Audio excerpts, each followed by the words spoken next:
कहना तो नहीं चाहिए, पर एक विमान यात्रा में मैं था, विदेश का ही था। तो मेरे बगल में एक माता जी बैठी थी, कहीं वो सुन रही हो तो अच्छी बात है। तो मैं जैसे ही विमान में आया, गिरधरलाल जी संग में थे, तो मेरे को उन्होंने प्रणाम किया, पैर छुए। मैंने कहा चलो अच्छा है, 10-12 घंटे कोई विदेशी नहीं है बगल में, नहीं तो कुछ भी खाते हैं। मैंने कहा पैर वैर छू रही हैं, प्रणाम कर रही हैं, तो सद्विचार वाली होंगी। मैं जब बैठ गया तो मुझसे बोली, आप बिल्कुल कंफर्टेबल ही रहिएगा, कोई इसमें कौन है? मैंने कहा इसमें हमारे ठाकुर जी हूं। अच्छा अच्छा ठीक। जैसे ही विमान थोड़ी देर उड़ा, थोड़ी देर बाद मेरी थोड़ी सी झपकी लगी। जब आंख खोल करके देखा तो माता जी तो पीला वाला पानी पी रही मेरे बगल में बैठ के। अब मैं उनकी ओर देखूं और वो मेरे को बिल्कुल ना देखें, और पीती जा रही हैं चुपचाप। बहुत बढ़िया। मैं लाल जी, कई बार विदेशी होते हैं ना, वे लोग पूछ लेते हैं कि आप कहीं अनकंफर्टेबल तो नहीं अगर मैं कुछ ऐसा खाऊं या पीऊं तो। मैंने कहा ये तो भारतीय हैं, प्रणाम भी कर रही थी मुझको, मुझे भाई समझ ही गई होंगी तभी तो, पता होते हुए भी कि बगल में ठाकुर जी विराजमान, फिर भी एक बार भी इनके चित्त में ऐसी भावना नहीं आई। हम कैसे कर सकते हैं? संसार बड़ा विचित्र है बंधुओं, थोड़ा भ्रमण किया कीजिए, पता चलेगा आपको। हमारे शास्त्र आज्ञा करते हैं, भ्रमणात् पूज्यते विप्रः। कई बार पढ़ने से सुनने से उतना नॉलेज नहीं होती जितना घूमने से हो जाती है। इसलिए हमने उस दिन ये बात मान ली कि हर प्रणाम करने वाला व्यक्ति शुद्ध है, ये आवश्यक नहीं। हाथ जोड़ने वाला, तिलक लगाने वाला, नतमस्तक होने वाला व्यक्ति पवित्र है, ये जरूरी नहीं है। भक्ति नाटक बहुत लोग कर लेते हैं। और आजकल एक बात बोल दें, नाटक बहुत ज्यादा होने लगा है, क्योंकि सोशल मीडिया पर भक्ति ट्रेंड करती है। लेकिन कभी कभी मेरे मन में आता है कि चलो ठीक है, नाटक सही कर रहे हो, कभी ठाकुर जी के मन में अगर आ गया तो आपका नाटक ही सत्य में परिवर्तित हो जाएगा। अभी मैं एक दिन ऑस्ट्रेलिया में एक कथा सुना रहा था कि गुजरात में एक व्यक्ति नरसिंह मेहता का रोल करता था मंच पे आकर के। वो नरसिंह मेहता जैसा उसके अंदर कुछ भी नहीं था, बैक स्टेज जाकर के खूब पीता था, खूब खाता था, लेकिन मंच पे आकर के नरसिंह मेहता जैसे कपड़े, नरसिंह मेहता जैसा एक तारा, नरसिंह मेहता जैसा तिलक, और कभी कभी तो वो वैसा ही विलाप करने लगता था जैसे नरसिंह मेहता विलाप करते थे। 1 साल, 2 साल, 10 साल, 15 साल, 20 साल हो गए उसको मंच पर नाटक करते हुए। और मंच से पीछे जाते नरसिंह मेहता जैसा एक लक्षण नहीं था उसमें, नाटक करता था बस। कई बार ऐसा होता है कि नाटक करते करते कभी कभी आप में आवेश आ जाता है। तो एक दिन वो मंच पर और द्वारिकाधीश को पुकार रहा था, हे द्वारिकेश, हे द्वारिकेश, हे द्वारिकेश, द्वारिकेश बोलते बोलते उसकी वाणी में इतनी करुणता आ गई, उसके नेत्रों से आंसू गिरने लगे। वो खुद आश्चर्य में आ गया कि मैं रो क्यों रहा हूं, ये तो केवल पैसे कमाने के लिए मैं नाटक करता हूं, ये मेरे अंदर ये भाव क्यों प्रकट हो रहा है। लेकिन हो गया। और उसने करुण भाव से जब पुकारा, हे द्वारिकेश, हे द्वारिकेश, ठाकुर जी से रहा नहीं गया। ठाकुर जी भी दौड़ते दौड़ते, अरे मेरा नरसी बुला रहा है, मेरा नरसी बुला रहा है। और जैसे सभा में सब लोग नाटक देख रहे थे नरसिंह मेहता का, ठाकुर जी भी पीछे खड़े होकर देखने लगे।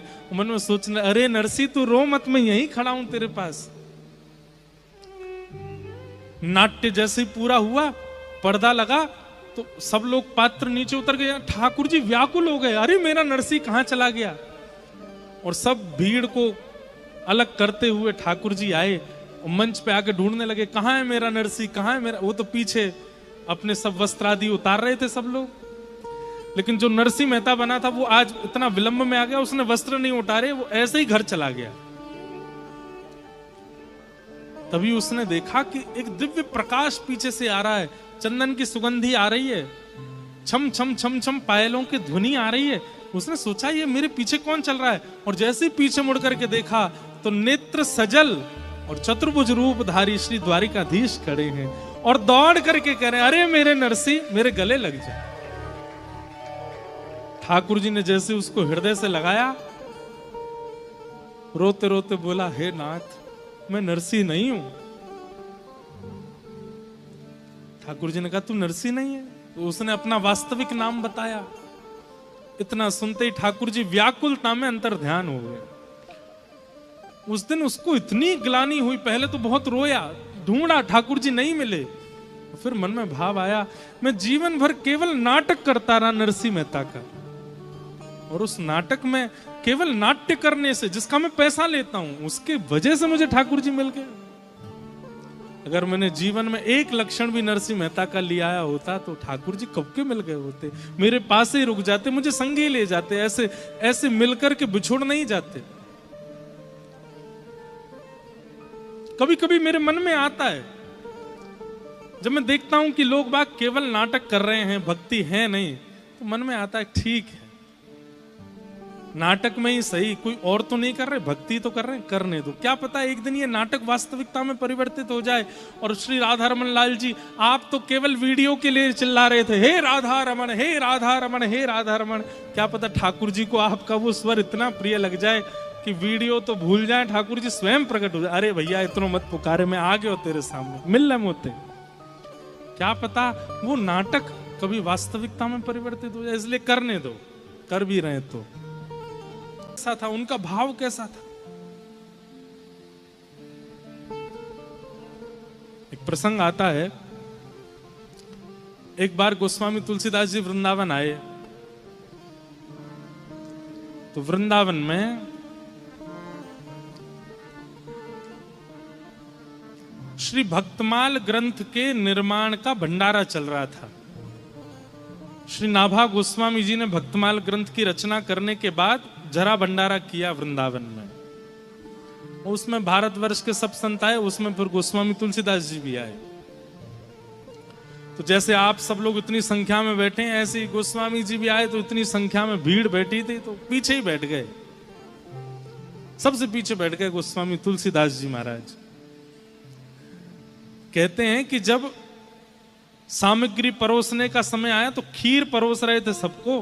तो आज भी वृंदावन में ऐसा नियम है कि जब कहीं जरा भंडारा होता है ना, तो संत जन अपने अपने टिफिन लेके जाते हैं, अपने अपने छोटे छोटे टिफिन ले जाते हैं, बाकी सब सामग्री तो वहीं पाके आते हैं, खीर उसमें भरवा के लाते हैं, और फिर उसको प्रेम से सुबह पालेंगे, फिर रात में पालेंगे, थोड़ी थोड़ी ठंडी करके पाते हैं। तो खीर परोस रहे थे, सब अपने अपना बर्तन आगे करके उसमें खीर ले रहे थे।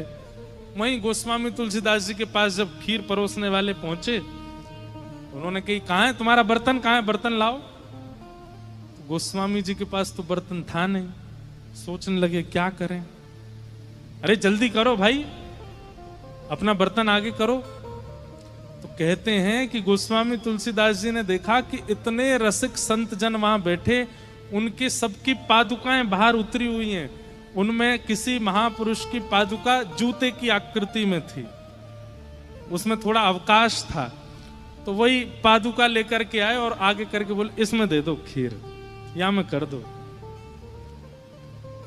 तो जो खीर परोस रहे थे वो गुस्सा हो गए, अरे पात्र नहीं लेके आए हो, और ये क्या, किसी महाराज की जो पादुका उठा करके कह रहे हो इसमें दे दो। तो कहने लगे, नहीं भैया हमको इसी में ही दे दो, हमको इसी में ही पान करना है। अरे ऐसे कैसे दे दें, इसमें ये अपवित्र है, ये ऐसा, अरे नहीं नहीं ऐसा मत बोलिए, इस जूती का कितना बड़ा सौभाग्य है। एक तो ये व्रजरज में रही है, 24 घंटा ब्रज की रज इसको लगती रहती है, वो ब्रजरज जिसमें श्री कृष्ण श्री किशोरी जी अपने अपने निरावृत चरणों से विचरण करते हैं, वो ब्रजरज इसको अंकित कर चुकी है। दूसरा, कोई महापुरुष इसको धारण करता होगा, उसके चित्त में प्रिया प्रियतम विराजमान होंगे, वो प्रिया प्रियतम को विराजमान करके चलता होगा, नीचे से ब्रजरज लगती होगी, ऊपर से उस महापुरुष की चरण रज लगती होगी। ये तो महापवित्र, इससे पवित्र पात्र तो हो ही नहीं सकता। अब तो मेरी भी हट है कि मैं इसी में ही खीर पीऊंगा। गोस्वामी तुलसीदास जी ये बात दूर खड़े श्री नाभाजी सुन रहे थे, जिन्होंने भक्तमाल की रचना की। और ये देखते ही उन्होंने चरणों में प्रणाम करके कहा, आप ऐसे ही गोस्वामी तुलसीदास नहीं है, आपको ऐसे ही राम जी मिल नहीं गए, ऐसे ही हनुमान जी 24 घंटे आपके साथ नहीं रहते हैं, ऐसे ही काशी विश्वनाथ आपकी रक्षा में तत्पर नहीं रहते हैं। आपका भाव संतों के चरण रज के प्रति, आपका भाव वैष्णवों के प्रति जो है ना गोस्वामी जी, इसी के कारण राम जी आपके हो गए, राम जी आपको प्राप्त हो गए। और उसी समय नाभाजी ने भक्तमाल में जितने भक्त हैं उन सबको तो पुष्प का दर्जा दिया, और श्री नाभाजी को सुमेरु, श्री गोस्वामी तुलसीदास जी को सुमेरु का दर्जा दिया।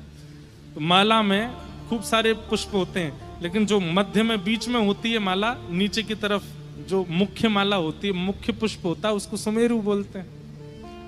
सुमेरु का दर्जा किसको दिया? गोस्वामी तुलसीदास जी। इन जैसा भक्त नहीं हुआ। हमारी बात को बहुत ध्यान से सुन लीजिए।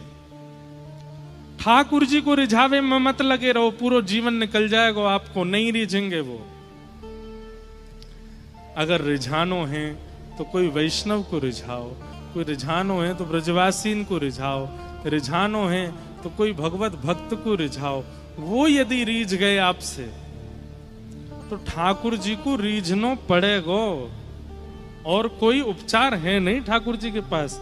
और इस बात का प्रमाण स्वयं श्री प्रहलाद जी महाराज कह रहे हैं। श्रेष्ठ से श्रेष्ठ, पवित्र से पवित्र और जल्दी से जल्दी कृष्ण प्राप्ति का साधन क्या है? कृपा करके हमको बताओ। सौनकादि ऋषियों ने क्या प्रश्न किया? श्रेष्ठ से श्रेष्ठ, पवित्र से पवित्र कृष्ण प्राप्ति करने का साधन क्या है? कृपा करके हमको ये बताओ। सूत जी महाराज प्रश्न सुनकर के आनंदित हो गए, और आनंदित होकर के बोले कि हे सौनकादि ऋषियों, आपने जो प्रश्न किया है ये बहुत उत्तम प्रश्न है। भगवत प्राप्ति का आपने साधन पूछा है। भगवत प्राप्ति का साधन इस पूरे ब्रह्मांड में केवल एक है। बोले क्या? तब कहते हैं, काल व्याल मुखग्रास त्रास निर्णास हे तबे श्रीमद् भागवतम शास्त्र कलो के भाषितम्। भागवत शास्त्र, श्रीमद् भागवत में जो मार्ग बताया गया, जो नियम बताया गया, जो विधि बताई गई, वही भगवत प्राप्ति का साधन है। इस बात को गांठ बांध लीजिएगा। क्षमा प्रार्थी होकर के एक बात हम कहें, कई बार कई लोग कहते हैं हमसे किसी ने ऐसा कहा कि वहां ऐसा लिखा है, और आप महाराज जी कथा में भागवत जी का ये बात, तो हमें क्या मानना चाहिए? अब आप बिना मंच के अगर हमसे कुछ भी पूछेंगे तो हम उत्तर कुछ और दे सकते हैं, पर मंच पर बैठ कर के आपको स्पष्ट रूप से कह दें, कहीं भी कुछ भी लिखा है, कहीं भी कोई भी बात कही है, किसी ने कुछ भी कहा है, सबको सुन लीजिए, लेकिन मानिए केवल और केवल और केवल श्रीमद् भागवत की। श्रीमद् भागवत में जो मार्ग है, श्रीमद् भागवत में जो विधि है, श्रीमद् भागवत में जो नियम है, उसी से भगवत प्राप्ति होगी, ये निश्चित है। यहां सूत जी महाराज बता रहे हैं। हमारे स्वामी श्री हरदास जी महाराज के परंपरा में ज्यादा विधि विधानों को, ज्यादा नियमों को प्रायोरिटी नहीं दी गई, लेकिन वहां पर भी स्वामी श्री हरदास जी आज्ञा देते हैं कि भागवत जी तो सुननी है,